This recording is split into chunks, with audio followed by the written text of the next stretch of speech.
الذهب، المعدن الذي كان دائما الملاذ الآمن للمستثمرين، لكن اليوم خبراء الاقتصاد في حالة من الرعب. ما الذي يحدث الآن، ولماذا الأسواق تتحرك بشكل غير مسبوق؟ ابقوا معنا على نيوز لاين آر لنكشف لكم أسرار الذهب وما يخبئه المستقبل.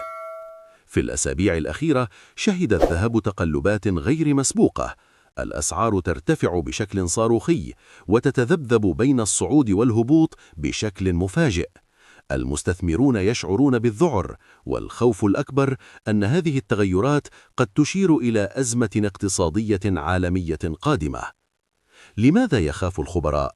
هناك عدة عوامل. 1. ارتفاع التضخم العالمي، تكلفة الحياة ترتفع بشكل غير مسبوق. 2.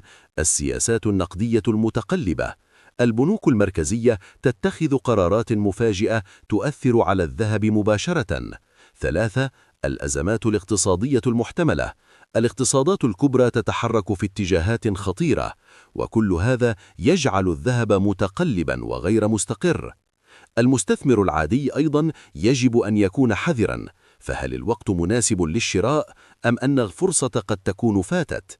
تحليلات حصرية تكشف أن الذهب قد يشهد ارتفاعات قياسية لم يسبق لها مثيل، أو ربما انهيار مفاجئ يهز الأسواق العالمية. الخبراء يحذرون هذه اللحظة قد تكون مفصلية في تاريخ الذهب، وكل قرار تتخذه الآن قد يكون مصيريا لمستقبلك المالي. وإذا كنت تتساءل عن المستقبل القريب، توقعات الخبراء تشير إلى أن الذهب سيواجه تحديات كبيرة خلال الأشهر القادمة، وستظهر فرص استثمارية نادرة لكنها محفوفة بالمخاطر.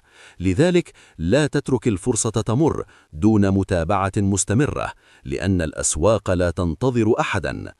الذهب يتغير كل لحظة، والفرص الحقيقية تكمن في متابعة الأخبار والتحليلات الدقيقة.